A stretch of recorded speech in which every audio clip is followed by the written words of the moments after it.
प्रज्ञा को रील्स बनाने का बड़ा ही क्रेज है और वो दिन भर रील्स बनाती रहती है। खाते पीते घूमते फिरते घर में कॉलेज में रील्स बनाने के कारण प्रज्ञा पूरे कॉलेज में हाईलाइटेड है। जहाँ उसकी रील्स सभी को पसंद आते हैं, वहीं मनीषा चिंता में डूबी रहती है। एक रोज जब खाते हुए प्रज्ञा रील्स बना रही होती है, तब मनीषा कहती है, 1 मिनट भी चैन नहीं है इस लड़की को। ये नहीं कि खाना तो आराम से खा ले, लेकिन नहीं, अरे थोड़ी देर रील्स नहीं बनाओगी तो पड़ेगा। अरे मम्मी, इसी को तो कहते हैं डिटर्मिनेशन। तुम नहीं समझोगी ये सब।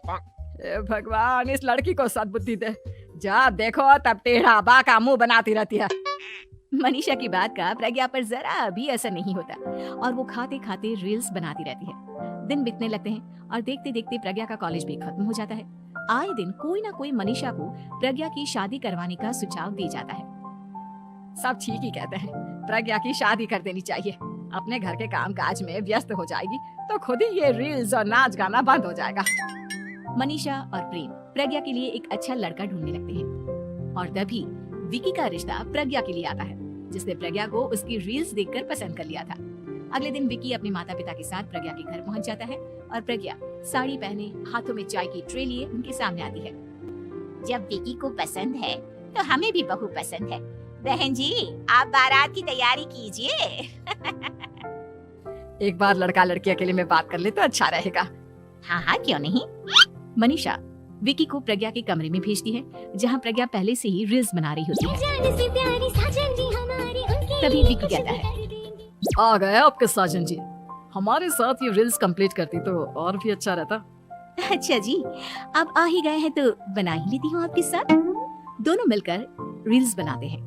जब वी मीट और तुरंत पोस्ट भी कर देते हैं। फिर विकी कहता है, जब आप साड़ी में चाय लेकर आई तब मुझे लगा कि कहीं मैं तो नहीं आ गया। अब सही है।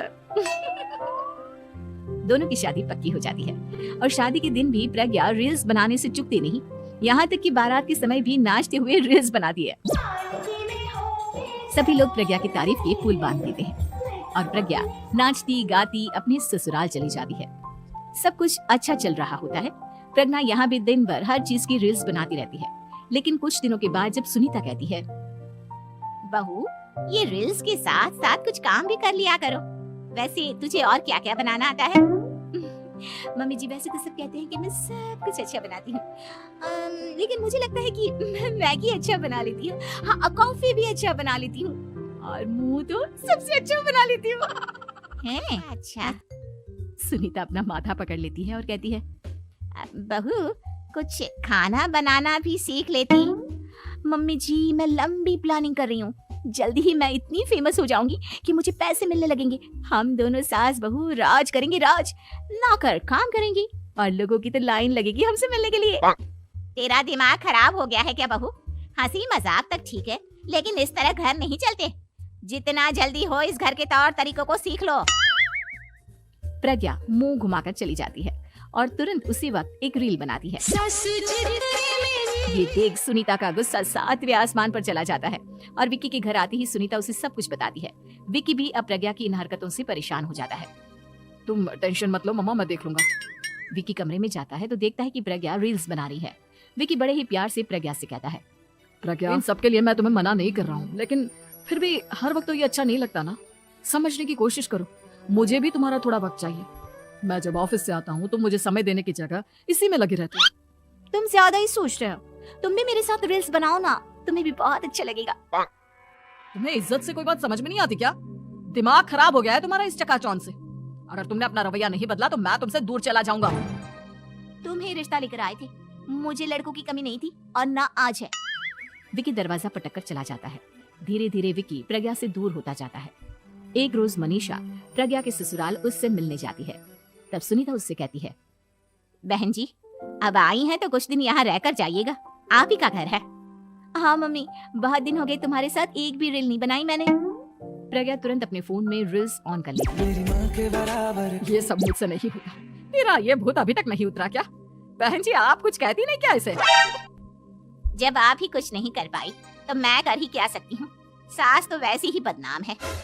शाम को घर की लाइट चली जाती है और मनी है, मेरे घुटनों में बहुत दर्द हो रहा है, तू लाइट का कुछ इंतजाम करना बेटा। अच्छा, कैंडल जला देती हूँ मम्मा। प्रज्ञा गाते हुए कैंडल जलाती है और खिड़की के पर्दे के पास रख देती है। मनीषा जिससे बहुत दर्द हो रहा है वो सो जाती है और प्रज्ञा हमेशा की तरह अपने रील्स में लग जाती है। उधर कैंडल की वजह से पर्दा आग पकड़ लेता है और मनीषा के कमरे में आग लग जाती है। बचाओ, कोई है, बचाओ। सभी भागते हैं और विक्की कमरे की आग बुझाने में लग जाता है, लेकिन तब तक मनीषा आधी जल चुकी थी। मनीषा की हालत देख प्रज्ञा रोने लगती है।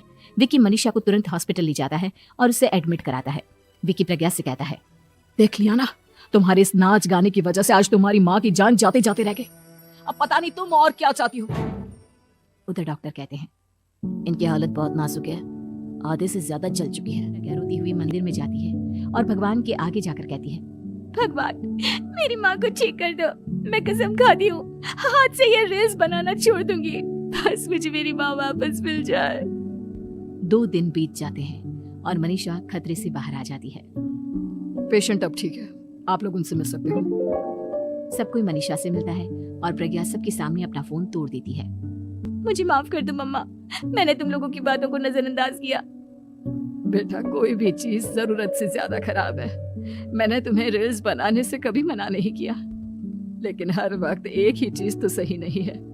मैं समझ गई हूँ मम्मा, आई एम सॉरी। प्रज्ञा उस दिन से रील्स बनाना छोड़ देती है और पूरी